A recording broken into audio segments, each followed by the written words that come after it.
We're in our happy place here online. Hello, everybody, and welcome to our FoxNews.com debate special, the Fox Business Republican debate.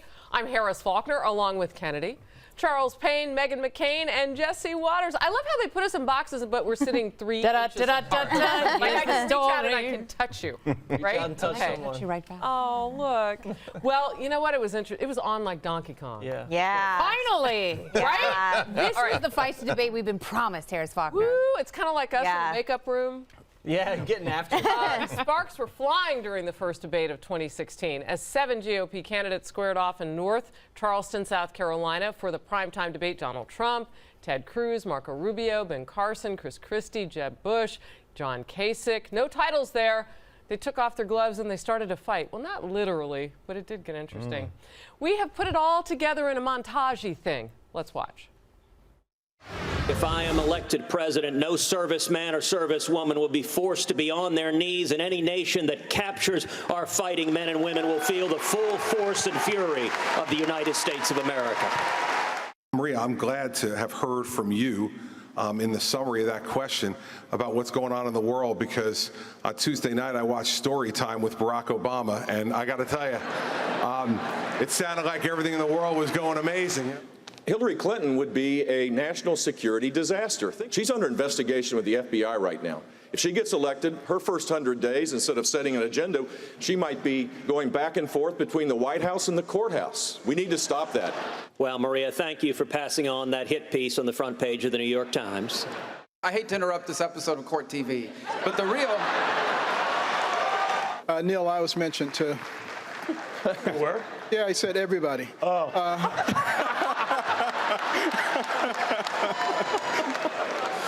And I just want to take... Mr. President, we're not against you, we're against your policies. The American people have rejected your agenda, and now you're trying to go around it. That's not right, it's not constitutional, and we are going to kick your rear end out of the White House. We rebuilt downtown Manhattan, and everybody in the world watched, and everybody in the world loved New York and loved New Yorkers, and I have to tell you, that was a very insulting statement that Ted made.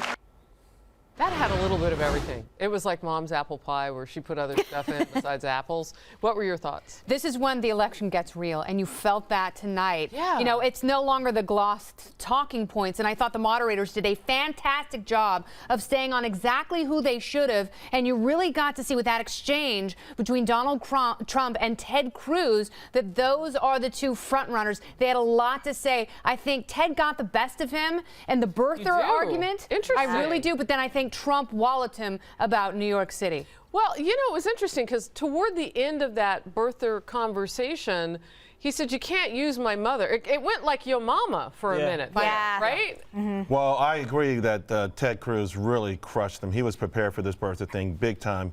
I disagree, though, because if you listen to the applause line on the New York thing, I think we know what Ted Cruz is talking about with respect to the elitists. And he said it. It's not the person in upstate. By the way, upstate New Yorkers feel the same way. The same upstate New Yorkers who don't have those fracking jobs because a handful of elites in Manhattan don't want fracking in the state.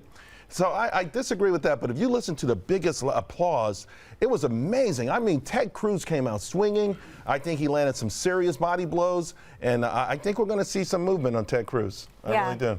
What do you think, Meghan? I was finally happy to see the fake bromance between the two of them finally come to an end, because it was completely disingenuous the entire time. Oh, come on. It was completely disingenuous. I was happy to finally see the gloves come off. I think Ted Cruz completely walloped him. I think the New York line works for New Yorkers. I don't know how well it's going to do in the heartland. I actually thought Chris Christie, he had so many lines where I was like, mic drop, petulant child, story time with President Obama. Like, I loved it. I was like eating it up all night. That's why Chris Christie, I think, got back on the main stage. That's just what because I mean, he's figured out the combination at these debates. He didn't get as much time, obviously, as Trump and Cruz. The nice thing about that, the fact that there's disagreement about who won, that means that the conversation keeps going because of this debate. Story time was my favorite. I think Donald Trump won the night, and I think Cruz got a close second, and then I think Rubio was third. Rubio came out with a lot of energy, looked like his back was up against the wall, and I think he really showed a lot of stuff tonight.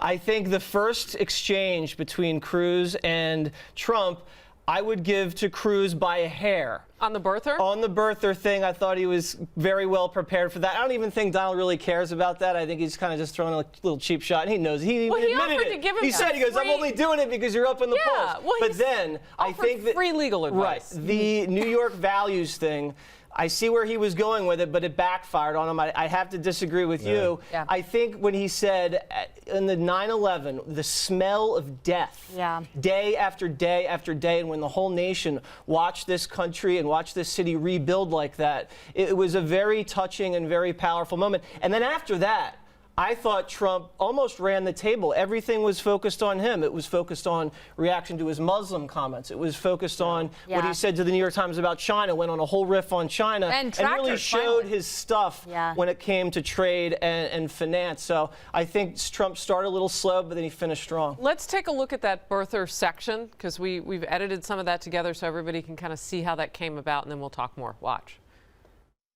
Since September, the Constitution hasn't changed. But the poll numbers have. This isn't me saying it. I don't care. I think I'm going to win fair and square. I don't have to win this way. Here's the problem. We're running. He does great. I win. I choose him as my vice presidential candidate, and the Democrats sue because we can't take him along for the ride. I don't like that. I'll tell you what, Donald, you very kindly just a moment ago offered me the VP slot. I'll tell you what, if this all works out, I'm happy to consider naming you as VP, and so if you happen to be right, you could get the top job at the end of the day. No, I think if it doesn't... I like that. I like it. I'd consider it. But I think I'll go back to building buildings if it doesn't work out. Well, you know what? They dated for a while there, back and forth, for so long that Marco Rubio said it was an episode of Court TV at one point. Yeah. So there were lots of one-liners that seemed to be kind of warmed up, but then there were some real hot spots, too. Before we go on, though, can we just talk a little bit about the early debate? I want to get your thoughts on how Carly Fiorina did, because she's been boomeranged. Remember, the last time we got together, back on the last episode of LA Law with all of us, she was going from one stage to the next stage. Is she going to make another move? I think this is what happened, and it happened with Chris Christie. Carly Fiorina, she got bounced, and I think that, you know, there's a little bit of humility in that, and that forces a candidate to come out swinging. And that's what she did. I actually think that the earlier stage was a better event for her. It's a better place for her to showcase, and it allows her to elevate herself without looking like a snippy Tracy Flick. Let's watch a little bit. No Tracy in this, but she does take a hit at Hillary Clinton. Watch. I'm not a political insider. I haven't spent my lifetime running for office. The truth is, I've had and been blessed by a lot of opportunities to do a lot of things in my life. And unlike another woman in this race, I actually love spending time with my husband. We need a president who understands technology in the Oval Office. Mrs. Clinton, actually, you cannot wipe a server with a towel. All right, so in social media, she was actually trending more than some of the people who were on the main stage between the two debates after those words that she spoke. I also, though, caught a couple of hashtag snark. Like, who did that play for? I think it worked for her. I honestly think that she should have been on the main stage instead of Governor Kasich. That's just my opinion. And I think she proved it again. Her weakness has been post-debates. I think she's done extremely well in debates. Yeah, you're right. As soon as it's over, I've never seen anyone drop a baton that quick in my life. What the heck happened? Like, she's like, boom, she's out of the game.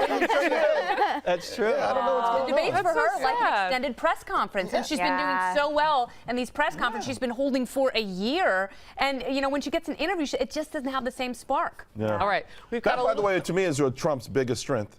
He is so unscripted. And I think someone like a Carly Fiorina, whether it's in the debate, to your point, or a press conference, it's the same words over and over again. Just speak from the heart once. Yeah, I love that she's going there with Hillary, though. I mean, I was like, oh, she did it. But she is that where you go? Do you go on it. the fact that you and your husband like I love get along? it. I love it so much. I can't get enough of this. I can't. I mean, but that's not exactly policy. I'm not trying to be devil's advocate. But you know what I'm is just policy? curious. Is her talking about cyber terrorism and all that she knows about Silicon Valley and asking Silicon Valley to help, which we have talked about many times together. Absolutely. And her expertise on that, I actually think is really valuable. And why it's not highlighted more, I don't know. Well, she did a good job of highlighting her specialties tonight. I mean, you know, I did notice that Rand Paul had something going on, like he did it looked like from his house. The Periscope thing? Yeah, I'm not really sure I know. what was going on there. But you know what? Twitter It stock was will his be up choice tomorrow? not to be there. Single-handedly. It was his choice not to be there, but it gave the other three a chance to really talk. Out of the three, though, she seemed to be the one who everybody was talking about, Jessie. Yeah, she dominated that debate, and it's easy to dominate when you're up against those guys and there's only three people on the stage.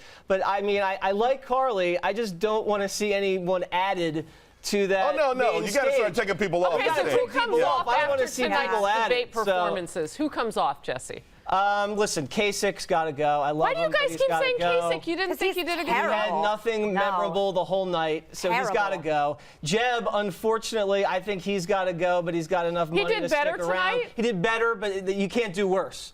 And, you know, Christie is barely hanging on by a thread. So you think all three of them could go?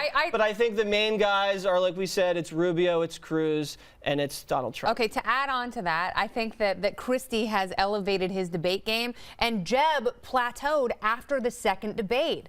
So really, for the last 4 debates, we've gone, Jeb's pretty good, you know, but he's not horrible. I mean, he didn't have any major missteps. He didn't embarrass himself, but it's certainly not good enough considering the caliber of the 3 top-tier presidential candidates. Jeb had a nice line, though. I think his best moment tonight, it was almost unscripted when they talked about the shooting It was in almost South Carolina. And he was very humane and very touching when he talked about the victims that were in the church. And I think when he comes off as that was emotional, from the heart, authentic, compassionate conservative, he's at his best. But when he tries to uncork these little digs at his opponents, it just seems forced and Well, you know what it pathetic. is? So you can see the wheels turning. Yeah. Like, Yeah. Like, it's Well, I want to finish struggling. with this before we move on, though, just to get your thoughts on who really could exit. So I wrote down Kasich, Jeb, Christie. You know, my mom always says, before you exit a room, take stock. Will they miss you? Like, what did you bring to the table that nobody else brought? So who's left? Well, they're going to miss some punching bags if Jeb leaves and if Kasich leaves. Those guys were Donald's favorite targets. But as far as anybody else, it's better when less people are on the stage. Yeah. You concentrate the focus of the exchanges, and it makes for a more entertaining debate. Way better I know you exchanges think and he's fewer people winning. plateauing. I know you think he's plateauing, but even when Trump is like, you're weak, you're going to be a weak leader, and he just kind of stands there, and he's still hunched over at this point, and he's still really nervous when the camera turns on. Who is coaching him? You blow, you're fired, you don't coach anyone else anymore. It is embarrassing. I know you guys think he plateaued. He's a Bush. He should have been the front runner. I am done. I think he should be out. Got a ton of money. So what? Who cares? Okay, It's so his this but race was I too wanna ask you, crowded to Meghan. begin with. Well, Just quickly, it was and at that's 17. Yeah. It was 39. That's pretty bloated. I mean, that's a good-sized donkey. It's a lot of people. Yes, it is. But you know what? You've seen a campaign, a presidential campaign, differently than any of us have ever experienced. So to make the decision to walk away is like what? No one's going to do it. Like, I don't see anyone, unless you run out of money, they'll go on forever. In my father's race, Mike Huckabee went to, like, I think legally he had to drop out. He was like walking. So if city money to is the city. thing, then Jeb Bush will still be running after the November date in which the election is? Because I say this with absolute love and respect to my father, and from my heart, because I love him dearly. But you have to be a little delusional to run for president. You have to think you are the great leader in order to do it. And none of these people are drinking. I love my father. By the same token, though, there was a point when everyone said your father should be out. I mean, Yeah, his but it numbers wasn't were now. He was no, but I'm coming just up saying at there this was a point. And point by the though. way- John, call your daughter. And he believed in himself, No, and he stayed in it. And it's because of the success that your father had and others that some of these guys don't want to give up the ghost. But you know, it's not speaking the of not knowing when to drop out, Jeb Bush is going to buy a ticket to the front row on Inauguration Day, and he's going to be saying to Donald Trump, "You can't insult your way to the presidency." Like he's gonna keep going with that line. Whomever it's going to be, it looks like it could be, well, I don't know, I guess it could be Bernie Sanders, but most people think it's going to be Hillary Clinton. Yeah. So we put together we've edited together some of the highlights from the focus on Hillary Clinton. Let's watch that. Here's my warning to everybody out in the audience tonight. If you're worried about the world being on fire, you're worried about how we're going to use our military, you're worried about strengthening our military, and you're worried most of all about keeping your homes and your families safe and secure, you cannot give Hillary Clinton a third term of Barack Obama. Hillary Clinton would be a national security disaster. Think about it. She wants to continue down the path of Iran, Benghazi, the Russian reset. Dodd-Frank, all the things that have gone wrong in this country, she would be a national security mess. She might be going back and forth between the White House and the courthouse. We need to stop that. I would go, first of all, one step further in this description of Hillary Clinton. She wouldn't just be a disaster. Hillary Clinton is disqualified from being Commander-in-Chief of the United States.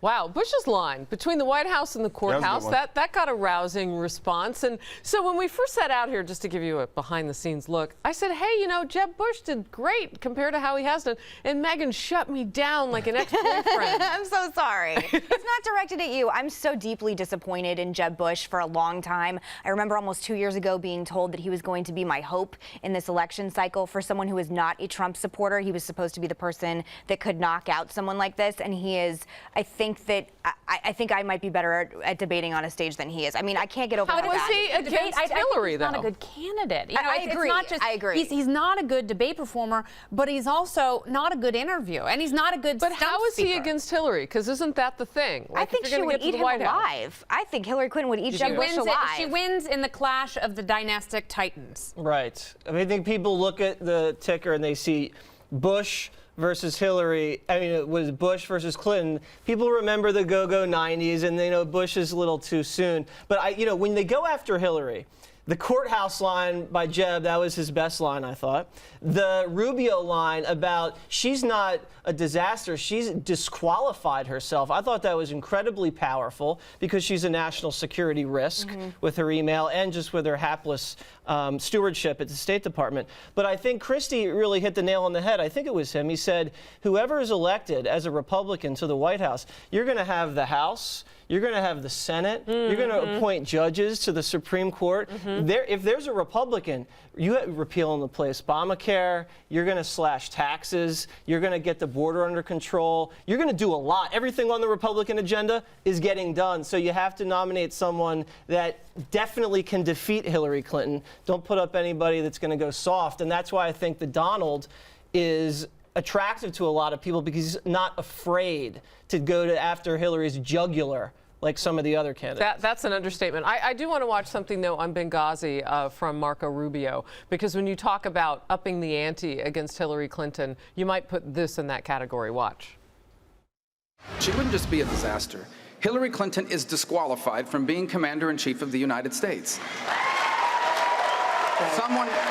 Someone who cannot handle intelligence information appropriately cannot be Commander-in-Chief, and someone who lies to the families of those 4 victims in Benghazi can never be President of the United States. Charles? No, that was fantastic. It was one of the early strong highlights for him, and he's spot on. You know, and to your point, a couple of these guys brought up, I don't think the American public understands with that Supreme Court, the power to be able to change the direction of the Supreme Court. There are going to be some laws or some things out there that are going to be completely changed. This is the ultimate election. So I think it's down to 3 candidates, and I would have Ben Carson and Oh, you Chris keep Christie. him in? No, I'd have them draw straws. For the fourth, the next debate should have 4 candidates on the stage. So who would you pick? Well, I think the obvious choices, you got Trump, Cruz, Rubio, and then I would say Christie, Carson, draw straws, and then from there. Well, what about Jeb and Kasich? Get him No, they got to go I off. agree. Yeah, it's done. Kasich is done. Yeah. I mean, and I would hope that between now and Iowa, at least a couple people salvage their dignity Completely and drop agree. out of the race, because Rick Santorum, I don't know what sort of laughing gas he's huffing, but the fact that he thinks that he's in the same position in 2016 to win Iowa as he was in 2012 is beyond delusion. So can we talk what did about I say about you delusion? know in the Super Bowl when they do that thing at halftime and all the toilets flush, I guarantee you, whenever Kasich spoke tonight, the toilet meter went off the chain. I mean, people were running to the bathroom. I'm guilty of that. I'm guilty of that right I don't here. know what you're talking about. Like when someone's boring, you go to the bathroom.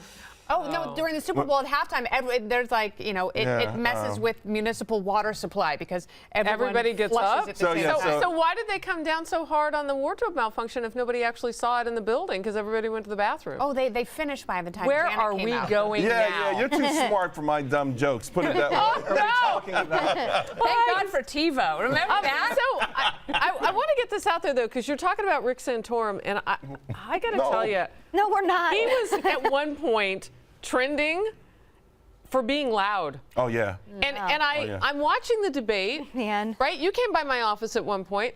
I didn't think that he was, but I had it maybe Little turned roid down. rage, I don't know. little People roid rage, thought that's that he all. was. Roid rage. What went wrong? You know what I think happens with these guys, and you touched on it just a second ago. These guys hang around to boost their speaking fees, to boost their appearance fees. That's my big question. They really raise their stock when they hang in there, because now when they get out of politics, they can book a higher gig and they can get bigger book sales. So these guys are going all the way. Remember Gingrich? Gingrich was visiting zoos. You know, for fun. And well, they showed Lindsey Graham in the audience. People to vote for you? I mean, Callista's fees for playing French horn in public. But I mean, you saw Lindsey Graham in the audience. He was part of one of the debate questions. But if you stay in too long, I think it damages your brand. And I think you start to look like you put the lose in delusional. And especially if There's you an just keep inflection running and running and running like a Rick Santorum. It's like, know your moment. Be in the realm of Michelle Bachmann. She was live tweeting tonight. I actually thought it was great. And like,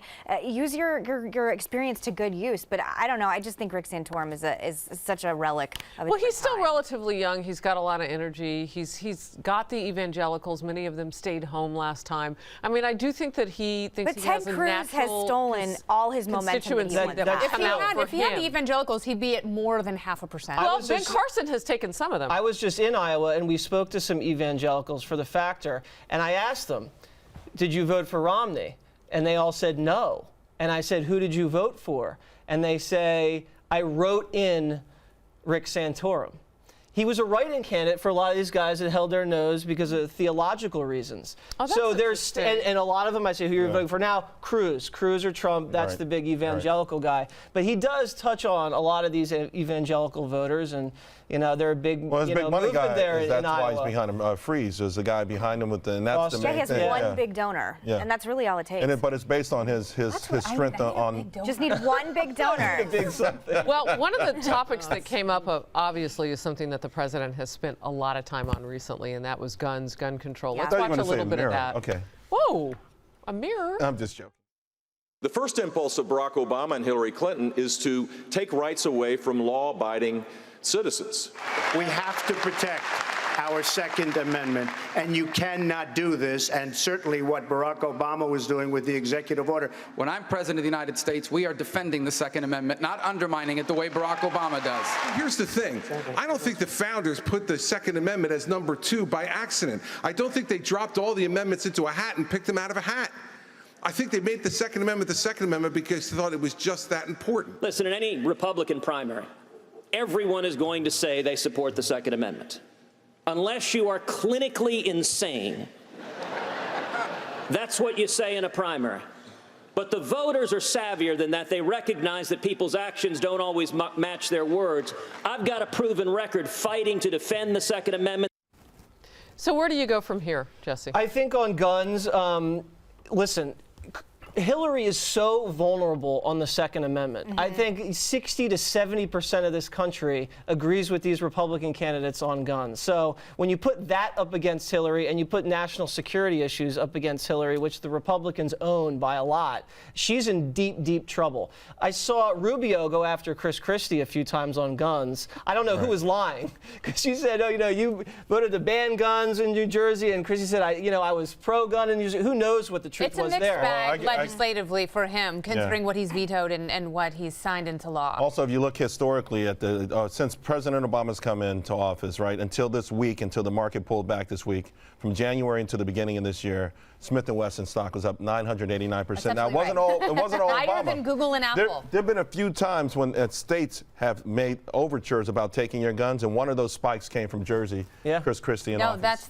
You're absolutely right about that. And I don't think Smith & Wesson is the most reliable stock. I don't know if the House of Payne directs people right there financially. But it's after Rubio made his remarks about guns, I thought, he's done a really good job. And then I thought Ted Cruz actually did a little better job of laying out the failures that the Obama administration has had. And to your point, progressives are so condescending and belittling to a majority of Americans who believe in the Second Amendment, many of us fervently. And Bernie Sanders had best stand his ground against Hillary Clinton, because that's where he's going to make big inroads. So far. Yeah. He really has. Yeah. And that may be one of the things that's hurting her, because it almost matters less what he's saying as much as whether or not he actually believes what he's saying. It's true. And it's that honesty and that sort of genuine nature that feeds into the trustworthiness and those polling that's really hurting Hillary Clinton. So if Bernie Sanders stays there. But he wasn't on the stage tonight.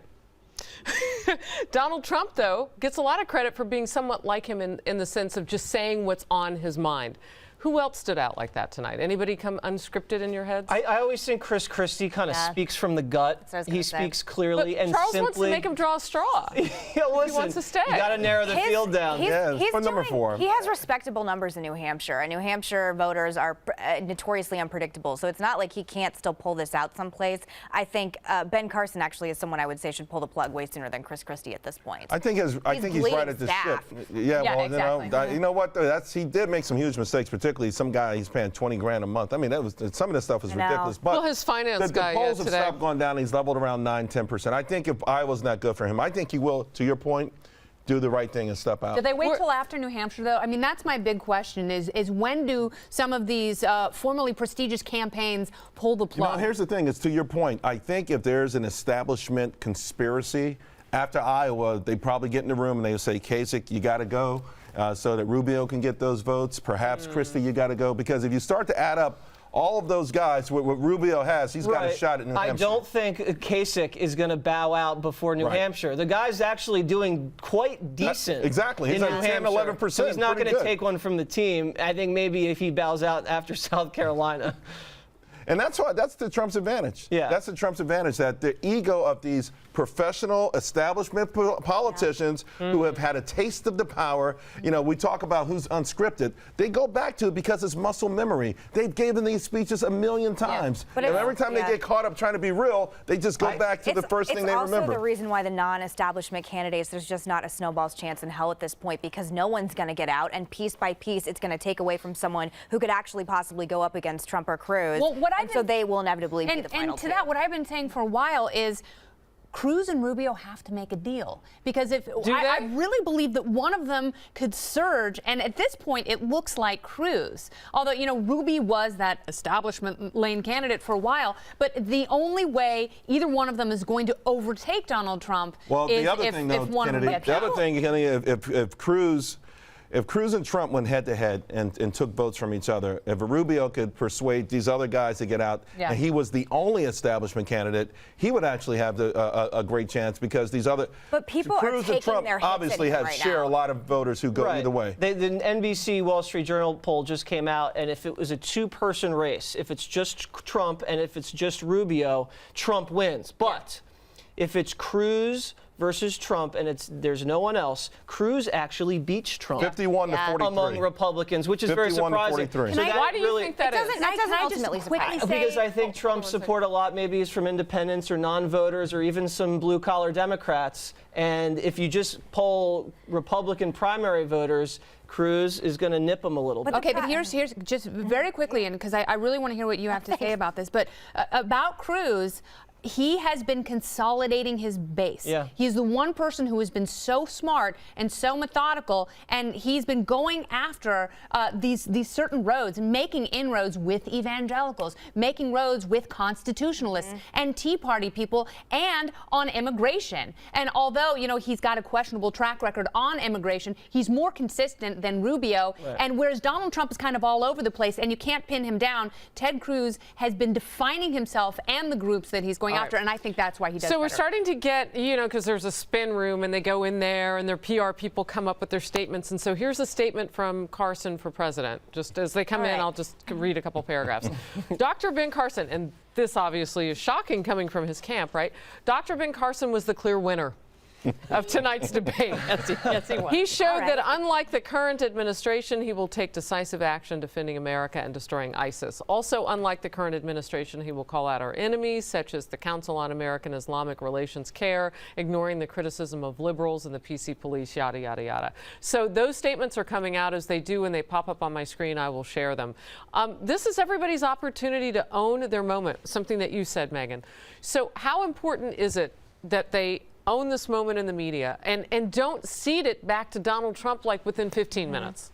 I mean, it's vital, and I can't help but notice how little we've been talking about Marco Rubio, even though he's supposed to be debatably the person that's going up against Trump. Also, to go back to what we were talking about a second ago, anybody notice Nikki Haley coming out and really hitting Rubio hard, saying he supported amnesty, I'm not like him, and Nikki Haley doing a great job as the Is she going to run in for response? something, She's totally going to run. Angling for a VP position, but I think when the moderator went to Trump and asked him to respond to the Haley comments, I thought he was pretty masterful there. Instead of doing a personal attack, what he did instead was say, she's my friend. Hey, she called me your friend earlier today. Right. And then he kind of spun it and said, you know what?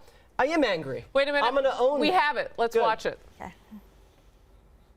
Nikki this afternoon said I'm a friend of hers, actually a close friend, and wherever you are sitting, Nikki, I am a friend. We're friends. That's good.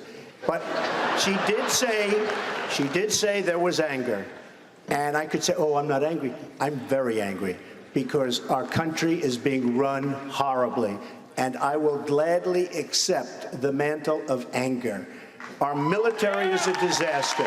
Our health care is a horror show. Obamacare, we're going to repeal it and replace it. We have no borders. Our vets are being treated horribly. Illegal immigration is beyond belief. Our country is being run by incompetent people. And yes, I am angry. And I won't be angry when we fix it. But until we fix it, I'm very, very angry. And I say that to Nikki. So when Nikki said that, I wasn't offended. She said the truth.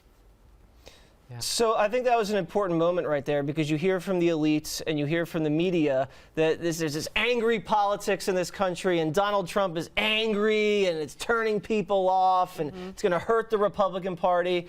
And he totally spun it on its back. And he said, you know what? I'm proud. I'm angry, and I'm angry for a reason. And you should be angry, too, because this place is a mess. But I will tell you, I get nervous when I look at Twitter, and I got a lot of Trump people who follow me, and I look a couple of tweets in, and I see a white supremacist thing. I see some ugly things attached to his name, and I wish he would talk about it. I wish he would come out once and say, I don't want white supremacists using my name or image to enhance their cause. Just once. Yeah, can I just say quickly about Nikki Haley? I think he actually has said that before. And I just like to hear it. Me personally, I'm just telling you. Me personally, and a lot of other people who aren't white will like to hear that. Okay, I think he said that. Because I want a Republican to win this thing. I do think this election, we say they're all important.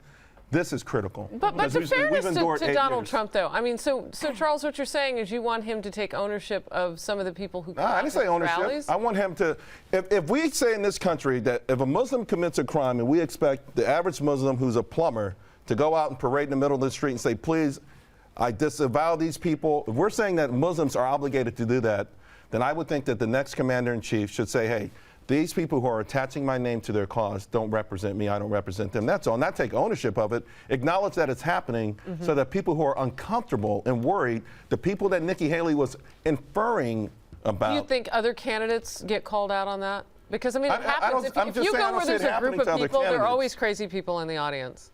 Harris, I'm not saying I don't see it happening to other people. I'm just saying I could send you a list of, it's happening. Okay. These guys are buying new servers. Their membership is going through the roof. We're not being honest about it if we say it's happening with anybody else, because it's not. On the exchange about Muslims, and then we'll get further thoughts. I said temporarily. I didn't say permanently. I said temporarily. And I have many great Muslim friends. And some of them, I will say not all, have called me and said, Donald, thank you very much. You're exposing an unbelievable problem, and we have to get to the bottom of it. We can't be the stupid country anymore. We're laughed at all over the world. This policy is a policy that makes it impossible to build the coalition necessary to take out ISIS. You cannot make rash statements and expect the rest of the world to respond as though, well, it's just politics. Every time we send signals like this, we send a signal of weakness, not strength. And so it was an unhinged statement, which is why I'm asking him to consider changing his views. I want security for this country, okay? I want security. I'm tired of seeing what's going on. I think what he did there was mature for Donald Trump. In the past debate, maybe Donald Trump might have personally attacked Jeb Bush. I mean, if you look at a Republican debate, he went after him saying that he was weak. Yeah, later on. Okay, but I mean, And he said we usually need a strong leader, and Jeb Bush is weak. And sure, usually he would have gone after his hair or told him to get off the stage. But I think so. He spun it and didn't personally attack Jeb, and I thought that was a different Donald Trump. And then he emphasized one word. He didn't get into the nitty-gritty about Muslims and asylum and visas, because we don't care about that. We want security. And I think Donald's very effective when he keeps things simple, and he's a master brander. Yeah. And it's not about PC stuff, and it's not about making people feel good. When people die at the hands of Muslim immigrants that are radicalized, people don't feel safe, and they want to feel secure. And I think that's what Donald Trump brings to the table. Yeah. He's taking this a lot more seriously. I mean, this is a much tighter Donald Trump than we've ever seen before. He is being coached well, or he's doing it himself and just doing a lot more he's getting better at it. But to that point, I want to go back to Nikki Haley. He's prepping at this point. Because Nikki Haley, I think the fact that he extended that olive branch to her, this is what it says to me. That someone from the Republican Party said to him, listen, she's a star. Let's be reasonable and talk about this. Don't go after her. And I think Trump realizes that because she's not his opponent. She's not running for president, and he has to preserve some relationships within the party because now he's thinking about the long game. He's thinking about moving forward, and he doesn't get very much by attacking her. But what he does get is he uses her words to his advantage, where people thought it was a shot across the bow and, you know, really a masterclass on how people should be attacking him in this debate. Well, and, you know, to speak to Charles's issue previously, I mean, it could be that you might need a minority woman on that ticket. And it could be that Trump sees the value in having someone that, you know, is different from himself. I mean, you don't want carbon copies of everybody on a ticket. I think she's just, I mean, I understand that being a minority woman has its value someplace, but she's just an incredibly interesting, formidable, provocative, conservative woman. And I think that up against Hillary is really where it's at. And the governor of New Mexico also. Drop the mic on that. She's really great. I think it took a lot of guts to do what she did, considering the popularity of a Donald Trump. She knew when she went up there she was going to get hit hard. And Trump, to his credit, actually, you know, to your point, you know, he's in the last month, I think, or about a month from now, it's been a lot more of a mature, you know, because maybe at the stuff with his fans, you know, anything goes. It's like you and your fans. But when all the public is watching, when the casual observer is watching, when the independent voters, when the whole world is watching, he has really presented himself in a much more quote-unquote presidential manner, and this tonight was a prime example of that. So I think they both get kudos. I think, listen, they're right. You can be friends and say there's some things that you're doing as my friend that I think you probably need to reel in. She was the actual first person to extend the olive branch. She was interviewed earlier today or yesterday, and she said, I wasn't talking about Donald Trump. He's my friend. What I'm saying is you send the wrong message about illegal immigration. Did anybody think she was talking about someone else? Everybody knew it was about him. Right? Of course. And everybody knew, and the entire base was very upset about it. So she extended the olive branch first, and he rightfully and maturely called her a friend. But you know what Nikki Haley must have figured out, too? I mean, everybody who tangles with him has, at least if only for a moment, their star rise. I mean, you got to, I mean, he elevates, if he acknowledges the fight, he elevates you, and then, of course, he can take you down. Or then he solidifies the perception like he has with Jeb Bush being low energy. Yeah, brings you up and says, and yeah, Hillary that's exactly Clinton what I said, strength and and stamina, and her husband's woman problem. So this is coming in. So they've looked at the final share of conversation for the debate. Trump 38%, which is interesting because that's not too far away from where he does in national polling. Yeah. So he takes up about 38% of the conversation. Cruz 22%, Bush 11, Rubio 10, Carson 9. It's almost exactly.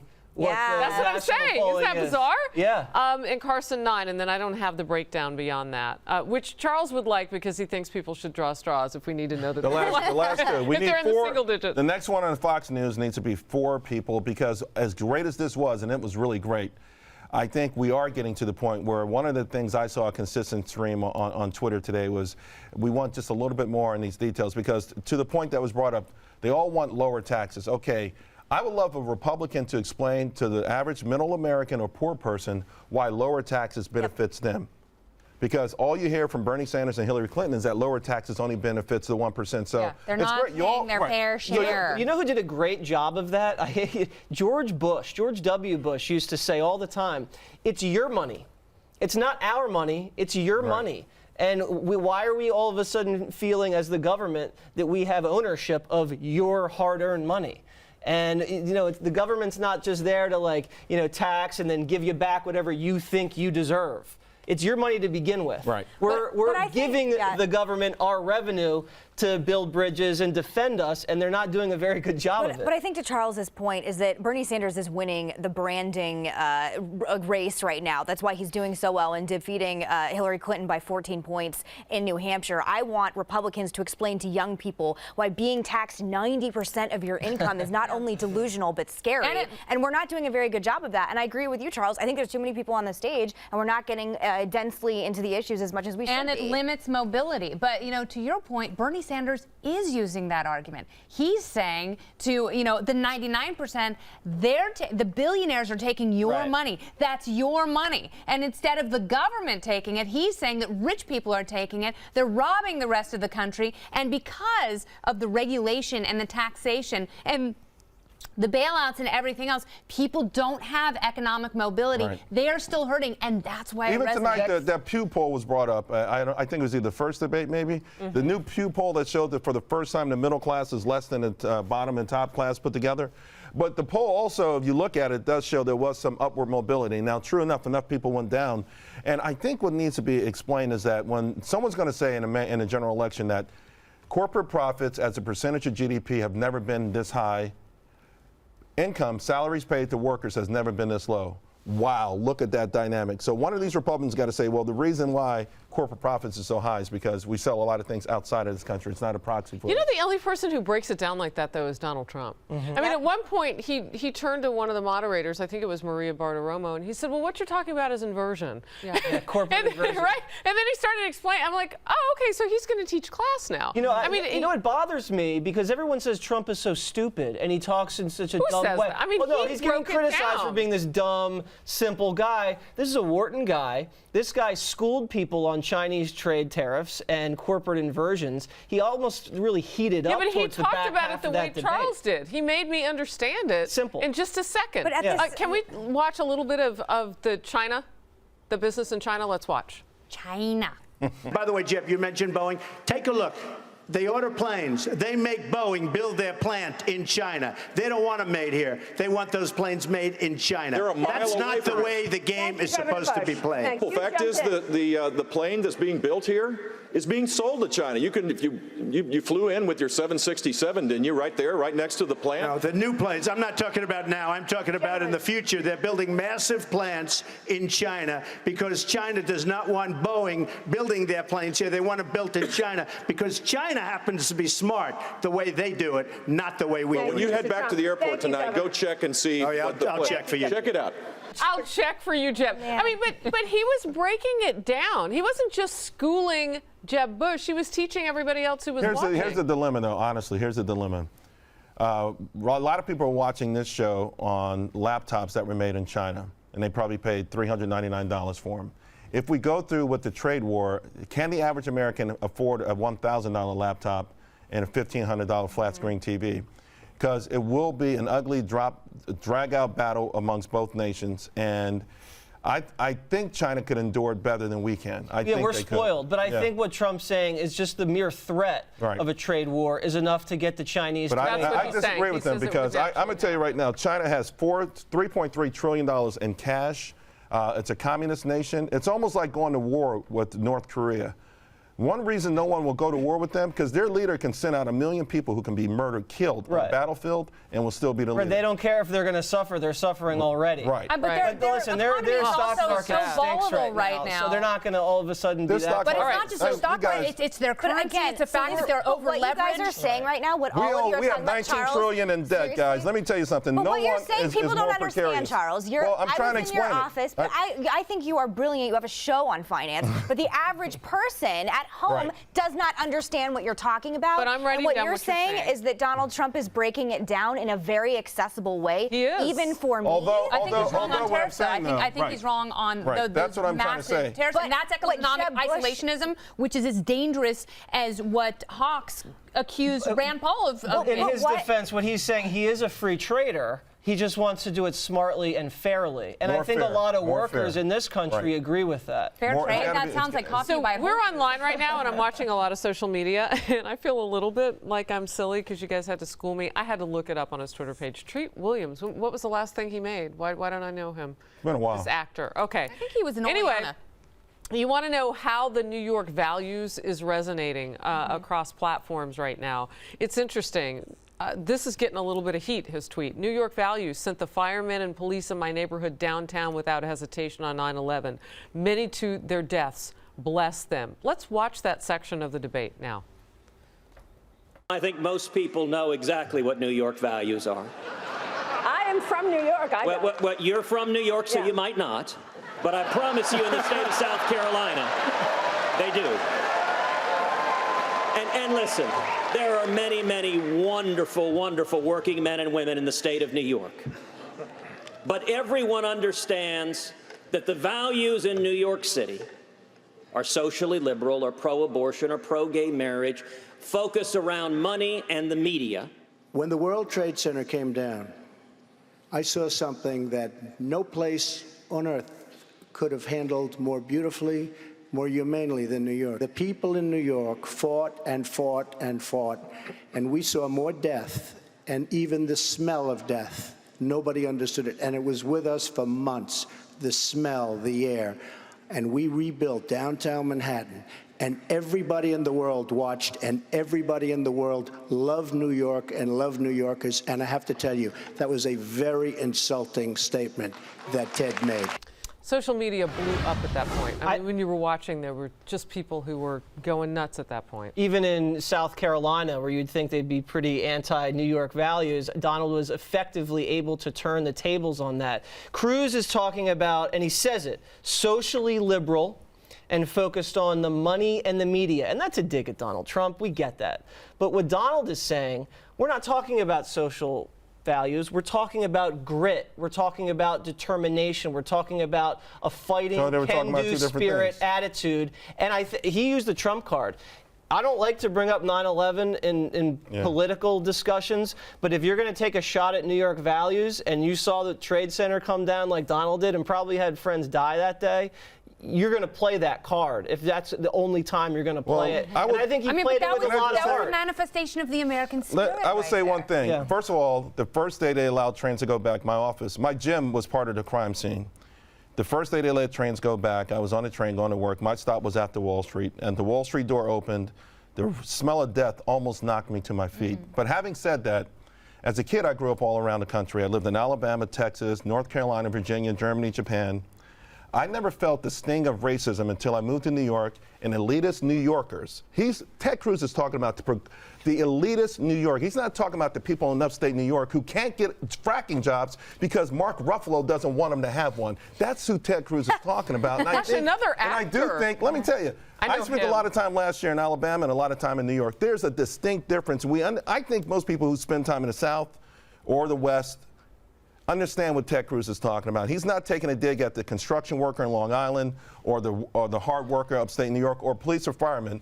He's talking about the elitists who never, ever suffer with the rest of the country. Well, why didn't he just say that? I mean, RE Consulting on my Twitter page says no one other than New Yorkers cares about New York values, and Cruz was, in his word, an idiot to even discuss it. It's meaningless. No, it's not meaningless in the terms that you just put it, but why pick on one particular city? I think, especially when they're guilty of it in New Northern York California. It's usually New York or Hollywood. But it's all Northern California. I think is actually even more hypocritical. Yeah. Places like San Francisco, the limousine liberals there, the progressives there that seek to control every aspect of everyone's life, including what you put in your body, how you educate your children, and how the homeless are treated with greater dignity than people. Well, who, New York City, we elected a what, socialist mayor, Bill de Blasio. That underscores what I think Cruz is trying to say. But I think more than anything, Donald Trump is brilliant here because he's highlighting the fact, at least to me, by bringing up 9/11, that New York is still a target. I am a conservative. I live in New York City. I know a lot of conservatives that live in New York City, and I think people are nuanced enough to know that not everyone in New York are these limousine liberal whatever. And I think as Donald Trump did so brilliantly, he's emphasizing the grit, the hard work. New York is just as much a part of America as anything else, and I think actually it was a pretty cheap dig. I would say listen to some Waylon Jennings songs, listen to some Hank Williams Jr. songs, and you'll understand exactly what Ted Cruz is trying to get at. No, it was I'm sorry. evangelical. Excuse me. You think I don't listen to Hank Williams? Listen to a country boy cancer Bible, and he talks about his friend in New York City who was murdered. Well, Justin Townes Earl, who's Steve Earle's son, has a great album about New York and Nashville and the country music of it together. This is the country guy with diamonds on his fingers and cufflinks and making me go blind over here. And last note on this. No, because my friends in Arizona are never going to let me live this down. I'm going to cut in right now with the RNC statement on the debate. This is when I really made up my mind about this, though. As a kid growing up in Harlem, we used to walk around a lot. So one day we came all the way from Harlem, we walked all the way downtown, and we were at Restaurant Row. We had no money, we just walked, hung out. So we walked over 100 blocks. We went from restaurant to restaurant to restaurant. None of them gave us any water. Aww. We went to about 7 before one would give us a drink of water.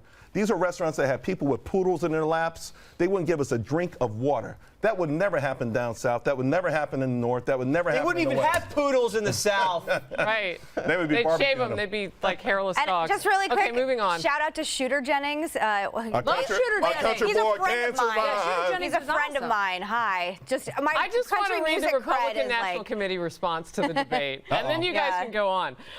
Okay, so the RNC Chairman Reince Priebus released the following statement at the conclusion of the debate tonight.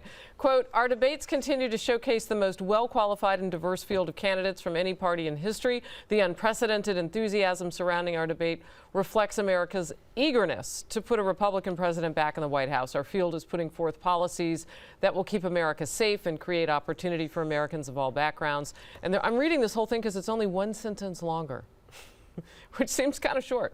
"The same cannot be said of Hillary Clinton, whose dishonesty and untrustworthiness is causing her to lose ground to Bernie Sanders, and who has promised to continue the same failed policies of Barack Obama," end quote. Well, I guess when you can look at Bernie Sanders winning this week against Hillary Clinton, it doesn't need to be longer than a paragraph. You know what they need to do, though? Instead of waiting for, the two ordained main party candidates to face each other on a lonely stage, they need to throw this group of candidates on stage with Martin O'Malley, Bernie Sanders, and Hillary Clinton, and let the two parties fight it out while it's still crowded. And really get it on. Then you'll see the difference between socialism and, whatever. I mean, Republicans want to watch a little football, right? And I mean, the Democrats like to schedule their debates against the playoffs. I know. So that might On Sunday afternoon. Right. Exactly. All right, while everyone's busy giving her a foot rub. Everybody's coming in with their statements, going back and forth. Ted Cruz has come in with his. Marco Rubio has come in with his, and it would take us all night long to read all of these. So I wanted to get the RNC in there, and then if people want to know more. I think he was right, though. Who's claiming victory?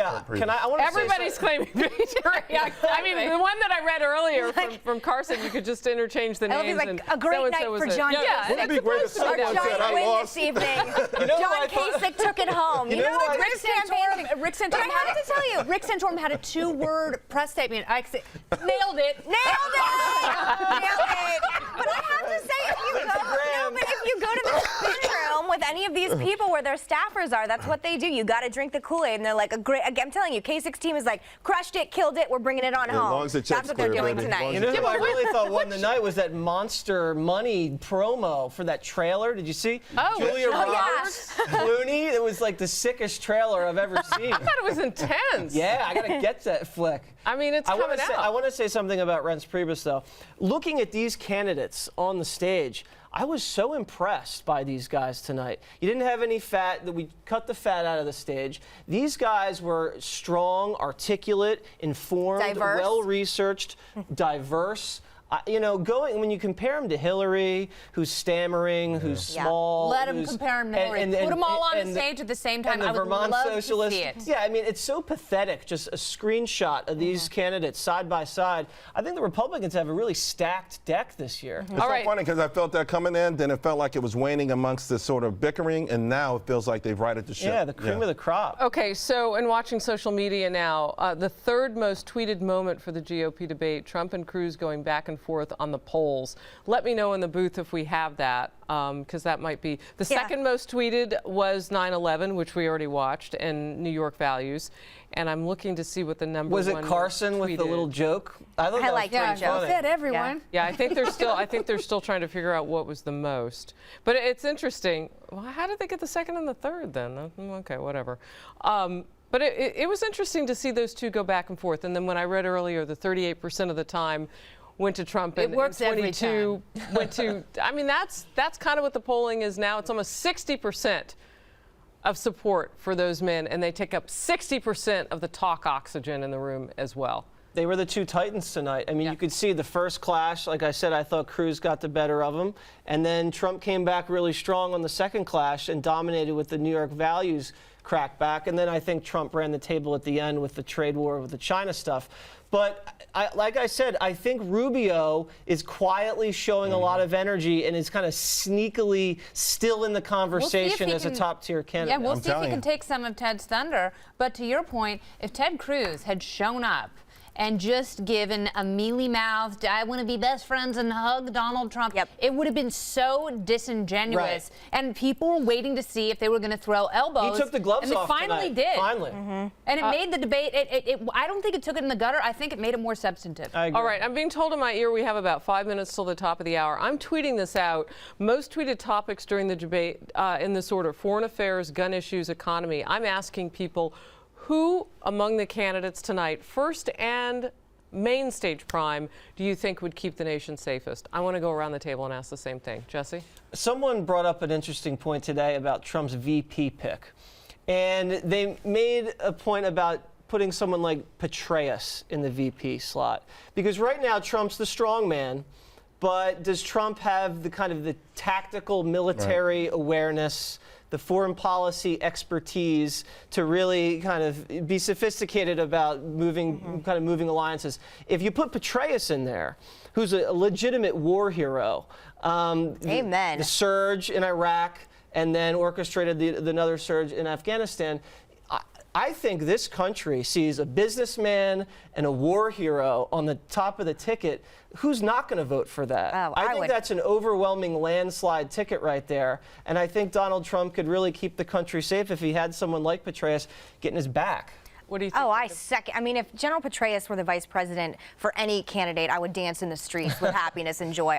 He's one of the great heroes of our times, in all sincerity. The one thing I was going to say, when you're asking this question, who's going to keep us safest, what's hard for me, the one thing that's hard for me about this election, nobody left with any military experience running for office whatsoever. That is going to be a mark that Hillary will be able to use against us one way or another. She doesn't have any. She was far from it. Kennedy and I are sharing the same brain. No. But I think she will try. Let me say that. I think she's going to try to pretend like she was in the military? Anyone who is interested in the military will look at what she's done in Libya alone, and her platform, her personal military platform, is left. She took the diaper fire and boxed the I agree. But you know what, Meghan? You bring up this is a vulnerability. Yeah. She and Brian Williams. Is it a time in our history where that is almost mandatory that we have somebody on the ticket who's served? For me, it's important, but again, all the candidates dropped out. You can talk about foreign policy now or final thoughts, because we have just. Well, anyway, I think to be quite frank, Trump, Cruz, and Rubio would all be very, very good on keeping America I'm seeing safe. Trump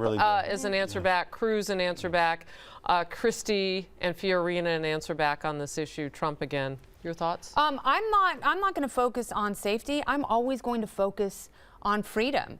And with Rand Paul missing in the debate. Are you a libertarian? I am a libertarian. Did you watch him? I watched him online. Where was Rand? What did he do? He was on Periscope. Yeah, Rand Paul was relegated to the first debate, and I have said all along, I think he should have taken the opportunity to go after the two main anti-liberty candidates left in the race, and that is Santorum and Huckabee, because the way he could have contrasted himself, I think it would have been so positive for the liberty movement and for his flagging campaign, because he said that he has a top-tier campaign. He should be on the top-tier stage. I think that was a mistake. Christie went back to the earlier stage, and now he was back on the main stage. Paul could have done the same thing. There was no one there fighting for freedom, and to me, freedom is always paramount to safety or anything else. Well, you look at the polling, and I had Dr. Carson on Fox Report last Sunday night, and he said, I wouldn't stick around at 1 or 2%. And I said, oh, is that a message for anybody in the race? And as it turns out, somebody at that 1%. Near hashtag point was in those national polls, and what we looked at apparently for this debate was Rand Paul. So he had an opportunity, but it isn't just about speaking for freedom, which is an excellent reason, but how about just being seen? Because if you weren't watching Periscope, You missed it. You I might have also missed think it. optically, you have Chris Christie before when he was relegated to the first stage saying, I'll do anything, I'll do it at a McDonald's, I'll talk to you anywhere. Rand Paul's doing shots of bourbon with Trevor Noah, who I can't stand at all, last night on The Daily Show. And I think it looks like he's petulant and he looks like he's just, you know, a sore loser. Wow. Any final thought? I loved it. I really loved it, and I can't wait for the next one. I want to get just a little bit more detailed on policy, not just from the candidates, but to educate the voting public that keeps hearing that the Republicans are some kind of mean-spirited people who only care about the rich. That is so far-fetched and so far off base. I thought Fox Business did a great job. Amen. All right. Yay for Fox Business. Yeah. Fox Business. All right. Yeah. Oh, I like that. Look at you. Hey, did you guys see they had a commercial for making money with CP? Oh, we saw it. Thanks for joining us, everybody. Thanks so much for being interactive with us on Twitter and Facebook tonight, too. Have a great one.